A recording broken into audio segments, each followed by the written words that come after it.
If we look into the history of crime, we'll find some really chilling and baffling cases, especially those involving young offenders. It's surprising because we usually think of young people as innocent and harmless. However, there are exceptions, kids who have chosen a darker path. This makes us question whether it was their upbringing, their own choices, or something else that influenced them. Their actions and the consequences that followed are truly shocking. These cases might even make us rethink our views on childhood innocence. So, get some popcorn ready as we delve into the disturbing stories of 10 of the most notorious kids in the world. Number 10. Amarjit Satta, India's youngest killer. The name Amarjit Satta stands out as a chilling and very disturbing anomaly. Born in the small village of Mazari in the Indian state of Bihar in 1998, Amarjit would grow up to become India's youngest serial killer. His story is a dark and disturbing one, a tale that continues to perplex and horrify. Amarjit's descent into infamy began at an alarmingly tender age, around the age of 8. It was during this time that he carried out his first act of unspeakable violence, taking the life of his 6-month-old cousin. This shocking incident went largely unnoticed, attributed to an unfortunate accident. However, the darkness lurking within Amarjit was far from satisfied. Over the next 2 years, he would claim the lives of 2 more innocent victims, both younger than him. These heinous acts of violence sent shock waves through his quiet village, and suspicions began to mount. How could a child commit such monstrous crimes? The truth gradually came to light when Amarjit's family members discovered his chilling secret. They found the lifeless bodies of his 2 cousins, aged 3 and 8 months, hidden in a nearby field. It was a gruesome and heart-wrenching scene that defied belief. Amarjit, when questioned, confessed to his crimes with an eerie calmness. His motives remained shrouded in mystery. Some speculated that he was possessed by evil spirits, while others believed he may have been influenced by violent media. Regardless, he was too young to be prosecuted under India's legal system, which prohibits the trial of children under the age of 7. Instead, Amarjit was sent to a children's home for rehabilitation and psychiatric evaluation. The case ignited a nationwide debate on the nature of childhood criminality and the importance of early intervention in cases of disturbed children. As time passed, Amarjit's story faded from the headlines, but the questions it raised lingered. What could drive a child so young to commit such heinous acts? Did he truly understand the gravity of his actions, and could there have been any way to prevent this descent into darkness? The tale is a cautionary alarm, prompting us to be vigilant in recognizing signs of distress in children and seeking help before it's too late. Number 9. The tragic Bever Brothers case. The Bever Brothers crime story is a haunting and disturbing chapter in the records of criminal history. On July 22, 2015, in the quiet suburban community of Broken Arrow, Oklahoma, a gruesome and incomprehensible tragedy unfolded within the Bever family home. Robert and Michael embarked on a crime that would claim the lives of 5 of their family members. Daniel Bever, age 12, called 911, saving the lives of his sisters, Autumn, who was 2 years old, and Crystal, who was 13, by alerting authorities. Crystal, one of the 2 survivors, identified 2 of her older brothers, 18-year-old Robert and 16-year-old Michael, as the assailants. Their victims included their parents, David and April Bever, as well as their younger siblings, Daniel, just 12 years old, Christopher, a mere 7, and the youngest, Victoria, who was only 5. David and April Bever and 3 of their 7 children were killed by sons Robert Bever, then 18, and Michael Bever, then 16. The brothers are now serving life sentences. The brutality of the murders was chilling. The brothers reportedly used knives and other weapons to carry out their heinous acts. The motive behind this appalling act of violence remains deeply unclear. Investigators later discovered that the Bever brothers had developed a morbid fascination with mass shootings, delving into research on notorious cases online. Their ultimate goal appeared to surpass the infamous Columbine High School massacre, a dark and twisted aspiration that left many baffled and horrified. As detectives combed through evidence, they stumbled upon disturbing journals and writings penned by the brothers, which provided chilling insights into their intentions. The journals revealed an obsessed fixation on violence and no remorse for the humanity of their victims. Legal proceedings against the Bever brothers were complex, due to their ages at the time of the crime. Initially considered for juvenile court, the severity of their actions led to them being tried as adults. In 2016, Robert Bever chose to plead guilty to all charges, receiving a life sentence in prison without the possibility of parole. Michael Bever, however, opted for a trial in 2017 and was subsequently found guilty, sharing the same grim fate as his brother. The the Bever brothers' crime story continues to send shock waves through the Broken Arrow community and serves as a grim reminder of the darkness that can fester within individuals. It underscores the importance of early intervention in cases of mental health and the vigilance required in identifying and addressing signs of violent imagination before they manifest in unspeakable acts. Number 8. The tragic case of Lionel Tate. When wrestling takes a tragic turn, Lionel Tate was a young wrestler whose name became synonymous with a tragic incident back in 1999. On July 28, at the age of 12, he was involved in a wrestling match with 6-year-old Tiffany Unick, which ultimately led to her death. The match took place in Tate's home in Florida. While he was babysitting Tiffany, Lionel Tate, who was much larger and heavier than Tiffany, attempted wrestling moves on her, imitating what he had seen on TV. Tragically, one of these moves went wrong, and Tiffany was fatally injured. Lionel Tate's trial became a national sensation. He was charged with first-degree murder, and his case raised difficult questions about the line between child's play and criminal actions. Tate's defense argued that he didn't intend to harm Tiffany and that it was just an accident. On the other side, the prosecution maintained that the severity of Tiffany's injuries indicated that Tate's actions were not accidental but rather a result of extreme force. They argued that he should be held accountable as an adult, while maintaining that his actions were so severe that they warranted murder charges. In 2001, Lionel Tate was convicted of first-degree murder and sentenced to life in prison without the possibility of parole. He became the youngest American to receive such a sentence for murder in over a century. The case sparked a debate about the criminal justice system's treatment of minors and whether Lionel Tate should have been tried as an adult. Many believed that his young age and limited understanding of the consequences should have been taken into account.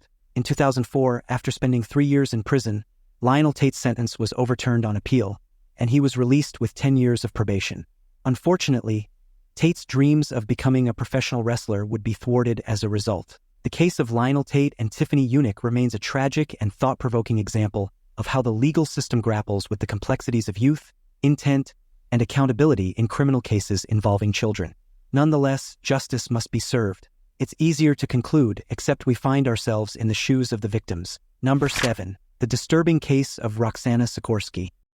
In the fall of 2014, a chilling plot unfolded in a quiet suburban neighborhood, leaving a family shattered and a community in shock. Roxana Sikorsky, a seemingly ordinary 15-year-old girl at the time, found herself at the center of a gruesome crime that would forever alter the course of her life. Roxana's descent into darkness began when she crossed paths with Michael Rivera, a 22-year-old boy with a troubled past. Their relationship quickly evolved into something sinister as they hatched a plan that defied belief, a plan to murder Roxana's siblings and adoptive parents. The failed plot came to light on October 2014, sending shockwaves through the community. The authorities swiftly intervened, apprehending Roxana and Michael before their sinister plan could be carried out. The consequences of their actions were dire, with Roxana facing a lengthy prison sentence. As the courtroom drama unfolded, emotions ran high. Lorraine Sikorsky, Roxana's mother, pleaded with the judge for mercy on her daughter's behalf. She pointed a finger at Michael Rivera, placing blame for the heinous plot squarely on his shoulders. Lorraine argued that Roxana was in desperate need of continued psychological help, implying that she had fallen under the influence of her older, manipulative boyfriend. Inside the courtroom, Roxana herself faced the harsh reality of her actions. She addressed her adoptive parents with a heartfelt apology, expressing remorse for not living up to their expectations and for betraying the trust they had placed in her. Her words carried a weight of sorrow and regret that left many in attendance teary-eyed. Ultimately, justice was served when Roxana Sikorsky was sentenced to 10 to 20 years in prison for her involvement in the plot. This shocking case serves as a grim reminder of the devastating consequences that can result from the influence of toxic relationships and the profound impact they can have on young minds. The scars of this crime will linger not only on Roxana but also on her family and the community. This is no doubt a stark warning of the dangers of manipulation, youthful impulsiveness, and the fragility of family bonds. Number 6. James Fairweather, teenage serial killer. James Fairweather, a name once obscure, became associated with terror and violence in the United Kingdom during his late teenage years. Born in 1999, he embarked on a horrifying spree of murder that left a lasting scar on the communities he targeted and raised profound questions about the factors that led him down such a dark and murderous path. Fairweather's descent into madness and violence began in 2014, when he was just 15 years old. His first known victim was James Atfield, a 33-year-old man with brain injuries who relied on crutches for mobility. Atfield met a gruesome end in a Colchester, Essex park, stabbed over 100 times in a chilling and meaningless attack. The brutality of the crime left investigators baffled, struggling to comprehend the mind behind such wanton violence. Only 2 months later, in March 2014, Fairweather claimed his second victim, Nahid Al-Manea, a 31-year-old Saudi Arabian student at the University of Essex. She was mercilessly stabbed to death while walking along a footpath. Once again, the motive appeared utterly arbitrary, intensifying the terror that had gripped Colchester. These horrifying murders sent shockwaves through the town, instilling fear and paranoia in its residents. Police launched a massive manhunt to bring the killer to justice, urging citizens to take extraordinary precautions. Fairweather, with his youth and unassuming appearance, remained an unlikely suspect, further confounding law enforcement.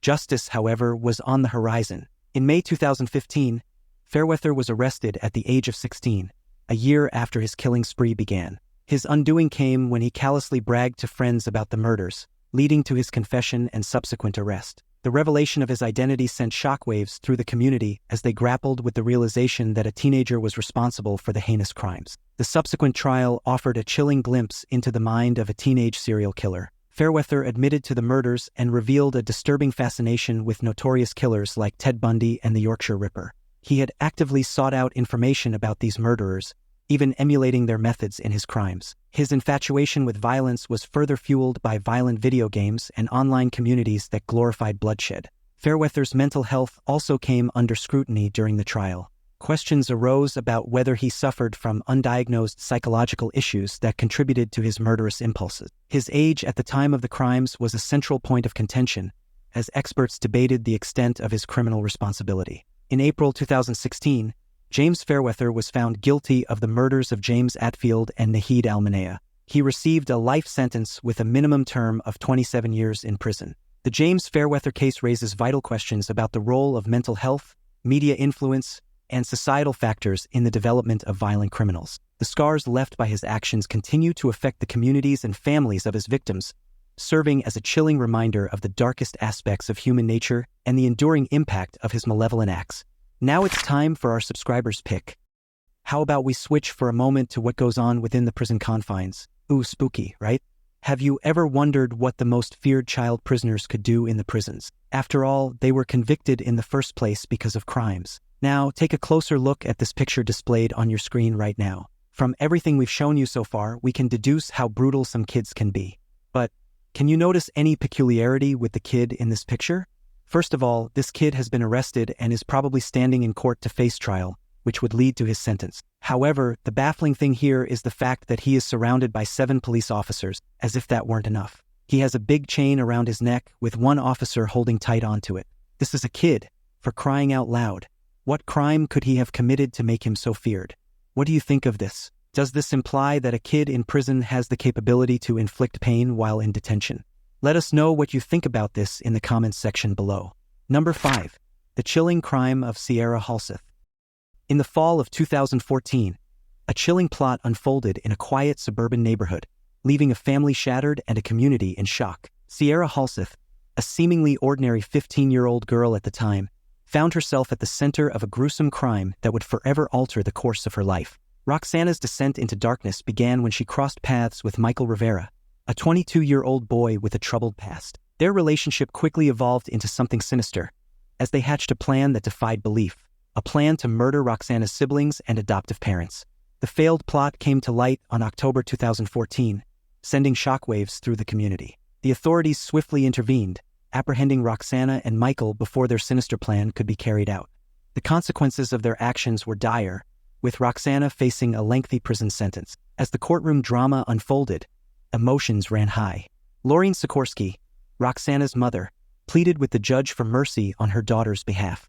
She pointed a finger at Michael Rivera, placing blame for the heinous plot squarely on his shoulders. Lorene argued that Roxana was in desperate need of continued psychological help, implying that she had fallen under the influence of her older, manipulative boyfriend. Inside the courtroom, Roxana herself faced the harsh reality of her actions. She addressed her adoptive parents with a heartfelt apology, expressing remorse for not living up to their expectations and for betraying the trust they had placed in her. Her words carried a weight of sorrow and regret that left many in attendance teary-eyed. Ultimately, Justice was served when Roxana Sikorsky was sentenced to 10 to 20 years in prison for her involvement in the plot. This shocking case serves as a grim reminder of the devastating consequences that can result from the influence of toxic relationships and the profound impact they can have on young minds. The scars of this crime will linger not only on Roxana but also on her family and the community. This is no doubt a stark warning of the dangers of manipulation, youthful impulsiveness, and the fragility of family bonds. The case is a tragic tale of youthful recklessness leading to a meaningless loss of life, leaving a community in shock and mourning. Number 4. Graham Young, the Teacup Poisoner. Graham Young's life is a chilling tale that weaves together elements of history, science, and a shocking series of events. Born in 1947 in North London, his early life was marred by tragedy. His mother, Bessie, died of tuberculosis when he was just a baby. Consequently, his father, Fred, sent him to live with his Aunt Winnie. The separation from his aunt and the subsequent remarriage of his father left Young with severe separation anxiety. As a child, Young displayed a keen interest in solitary pursuits, notably chemistry and toxicology. His fascination with these subjects only deepened with time, leading to his acquisition of a chemistry set, a gift from his stepfather, Frank. Young spent countless hours experimenting with this set, earning him the nickname Mad Professor among his schoolmates. What sets Young's story apart is his sinister twist on science. Remarkably, he was able to obtain poisonous chemicals by convincing professional chemists that he was older and using them for educational purposes. At just 13, he began testing poisons on real people, serving tea laced with deadly concoctions to his family and schoolmates. It wasn't until his stepmother, Molly, fell seriously ill with stomach cramps in 1961 that suspicions began to arise. Tragically, Molly died after ingesting antimony-laced tea, and Young's sinister experiment continued.